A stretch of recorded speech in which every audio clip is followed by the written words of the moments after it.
yeah, it's been hard to adjust for sure, because 9 or so weeks ago I was having all these plans of what I was going to be doing around this time, and everything's just really, really changed. But life goes on.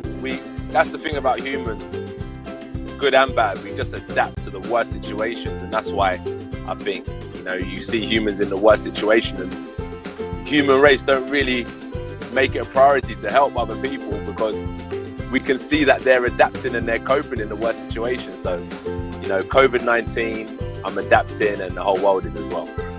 Now, how is I know you've got JJ there. How is homeschooling going? That's what I wanted to ask, because we found it quite spicy at the best of times. I'm not going to lie to you. The first week I was super dad. You know what I mean? I was coming downstairs with my with my cape on, and then I got slapped with an invoice on my email with school fees, and I said, "Whoa! If I'm still having to pay school fees, then that means that these teachers best be doing their job as well." So, so the homeschooling got taken over a week or two in, but his mum does a great job. She's got him drawing, reading, and stuff like that. She does a great job with it as well. So what was AJ? Tell me what you had. As you said, you had plans. You were quite deep into your plans for a June 20th fight, I believe. How?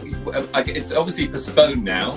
But what is the road ahead for you in that regard? Do you know what? I couldn't even tell you. I wish I could. There's all these plans, right? I could tell you, we're going to do a small hall show. Me and Pulev are going to get tested, and that's what's going to make this fight happen. But then you see, gyms aren't even opening. And then you see, if Apple Shop opens, that you have to wear face masks. If I'm completely honest with you, until the government give it the go-ahead, I just don't see how it can work, unless we do one of these things where you put a ring in a car park and cars can watch, and people can watch from their cars. Yeah, but I just can't see mass gatherings or any boxing happening anytime soon. No, I know our good friend Eddie Hearn has a plan to build some sort of superstructure ring in his back garden and held events there. Do you have any? Does that sound like an idea that might have some runway? You know what? I gotta respect Eddie, because you see that type of hunger and that passion for the sport. It's finding ideas and being creative out of the worst situation. From traveling the world and doing stadium fights, having to put it in your office's back garden. So, if that's the case and it is acceptable, 100%. And I said, we're gonna find out now if people really want to fight. The reason is, a fighter saying, I'll fight anywhere, anytime, any place. All right, then fight in my back garden. There's not going to be that many people out, but you're fighting the world champion who's coming to knock you out. Oh, I don't really want to fight because I'm not going to be too up for it and all that. Nah, man. If the opportunity came up for me to fight today, I'm fighting fit and I'm ready. But if I have to wait, I'll wait and I'll play my part as well and follow the guidelines. Absolutely. Now listen, I'm going to just cut to the chase and ask what everyone has been talking about, of course, and you knew I was going to bring this up. I'm single.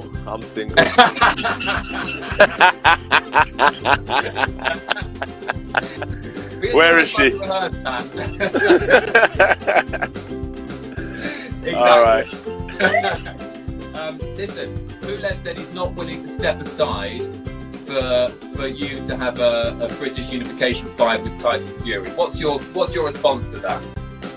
If I'm going to be honest, if I was the same as Pulev, I wouldn't step aside either. So Pulev's entitled to do exactly what he wants. He's in position to fight me. So if he wants the opportunity to fight, he sticks to his guns. But if he wants to see, the two world champions in Great Britain clash, then step aside. But that's the only options. If he wants to fight me and he's confident, come get this work. Or if you would rather sit back and watch what happens with me and Tyson Fury, that option's there as well. But if I'm honest with you, my negotiations with Pulev are a bit different. I think he has a lot of things that he needs to sort out with Deontay Wilder. Right. Just see my mate in the park there as well. Nice one. But you know what? In some ways, why are you wasting your time with just on the phone? Why why everyone? The fight that everyone wants to see. Why are we hanging on with Pulev? Why am I hanging on with Pulev? Yeah, is it contractual? Can't we just get straight to the chase?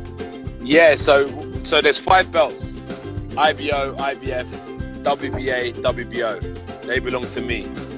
Tyson Fury has a WBC. So each of these governing bodies, so they have a ranking. So let's say 1 to 10, 1 to 10, 1 to 10. And in the IBF, Pulev is number 1, and that is the next belt I have to defend, the IBF. So that's why Pulev, if I don't defend it against Pulev, then the mandatory position will be removed from me, and then Pulev fight. And do you know who the next mandatory challenger is? Who's that? Charles Martin. That's the guy I actually won the belt from. So if I don't fight and defend my belt, then it will be Kubrat Pulev and Charles Martin that fight. And these are like obligations that you have to follow as a champion. I get that, and it's and it's good that there's structure in place. But talking about the Fury fight, that is one historic clash that I'm sure eventually will happen. Whether it's this year or next year, your first or second fight down the road, that is going to be a clash to end all clashes, right? The biggest. Look, you know what? There's going to be even bigger, because I'm not going anywhere. I'm here to kind of make history up. I'm hungry. I'm fired up. Fury's just another opponent at the end of the day. Yeah, it's going to be big for everyone else, but I've got to keep myself together, and I'm looking at Fury like he's just another fighter. But trust me, in terms of the spectacle, the trash talking, 2 juggernauts coming together, I can't wait. Like I've tasted what being at the top of the mountain feels like, and I've tasted what being knocked off that mountain feels like, and I've climbed my way back up. And whoever steps in front of me now will know I ain't looking to go back down. So when I'm fighting Pulev and I get the opportunity to fight with Tyson Fury for the WBC Championship of the World, I think they're going to see what it feels for a man to have had it all and lost it and got it back. A man that's experienced those turbulences doesn't want to go through that again. Absolutely. Going back to that second fight with Ruiz, the first fight where you hit a hiccup, the first in your career. That's that third round where you went down twice. How do you come back from something like that? I'm gonna just go on a walk in the car park. There's a few cars pulling up, so we're gonna go on a walk and talk. Okay, let's go for a walk. Why not? So how do I pull back from that in that third round in Madison Square Garden? Yeah. Whereas when you got knocked out in 43 seconds. You knocked him out. Excuse me. I was gonna say. Oh dear. And about 1 minute 23 in, you went down. And then again, 3 minutes in, you went down. Now, you look shaken, AJ. I have to say, that's the most shaken I've ever seen you look. Well, do you want the excuse or do you want the reality? I want the reality. Come on, man. I got beat. I was shook. Everything that you saw in that fight was what I was going through. It's tough. It's a hard game. I got beaten to a pulp, and I had to kind of pull myself back together. And that's just how it went. And now they're going to see the rebirth of me, because everyone writes me off in this boxing division. Everyone wants to write me off, but I believe that I'll go down as this generation's great, and that's what I'm destined to do. So what I went through then, I'm seeing everyone. What are you saying? Yeah, in the car park. Nice. Yeah. Yeah, so that's it. That's what I went through. I got beaten up, and I got to deal with it. And that's what you have to take it on the chin. That's life. You know what I mean? And you've got to keep on moving forward, even when the whole world's against you. Well, you mentioned that after that fight, a few people wrote you off, certainly in the industry. Mm-hmm. Was that a surprise? How did that feel? What's good with me is that I always keep, I got my pals with me from when I was a kid. So I've never been one of these people that's like a celebrity brown noser, trying to sit with the celebrities, because when your record selling #1, when your movie's selling out in the theaters, and when you're knocking people out as a fighter, and all of a sudden it goes downhill, the celebrities are on to the next best thing. But when you're with your people who know you for you, nothing really changed within my circle. Like when I was going home, I was still the same man. And when I was going to my gym, my local amateur club, but what I saw is that people in my industry that don't really know me, spectating from a distance, they're the ones who have a lot to say. But I say everyone's entitled to their opinion, I'm not saying that they're not, but I just know who I am, and no matter what anyone says about me, I think that as I'm getting older, I'm getting a lot stronger.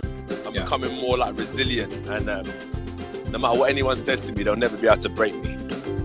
Was it hard when you were younger, I guess, when you're getting non-stop wins, to acknowledge failure? But now I guess in some ways you know that's not failure, but that hiccup, to want of a better word, could maybe be the making of you. Yeah, like I'll always say, like in my life, I remember I used to watch all these like motivational videos in the morning, like you've got to fail to know what it feels like. You've got to experience rain to know what sunshine feels. And I'll be like, I ain't lost. I don't know what that feels like. So they ain't talking about me. Like I'm the, you know what I mean? And then I experienced what that was about, and I said, whoa. So that's what they're talking about. You have to go through these type of obstacles in your life in order to really experience what the top of the mountain feels like, what the bottom of the mountain feels like. Then you make the decision where you want to be. That's just the question. You have to make a decision where you want to be in life. And I just realized that, you know, with the odds against me, I know where I want to be. And that's why I'm just so motivated still and fired up to kind of claim my legacy in this boxing world. Yeah. Listen, what is your training? How much has your training changed now in this particular pandemic? Is it much the same, or is it totally different? Is it you doing the Joe Wicks PE lessons with us in the morning, AJ? You know what? I'm not gonna lie. I was gonna jump on YouTube and start giving people a couple burpees and press ups, but I said, you know what? That's not really what I'm here for. I'm here to fight. So I just kind of stayed in my lane. I watched from a distance. Joe Wicks. You know, even Tyson Fury, they're doing their workouts, they're doing a great job. But for me, in terms of my training regime, 100% I stay consistent. The first 3 weeks, I kind of had to myself and my family. And then it's that intrinsic motivation where I got up and I said, this isn't the life of a top athlete. Yeah. You know, and I haven't just been like using the time to just go running and doing some press ups and, you know, looking like I'm trying to get my summer body for when the corona's over.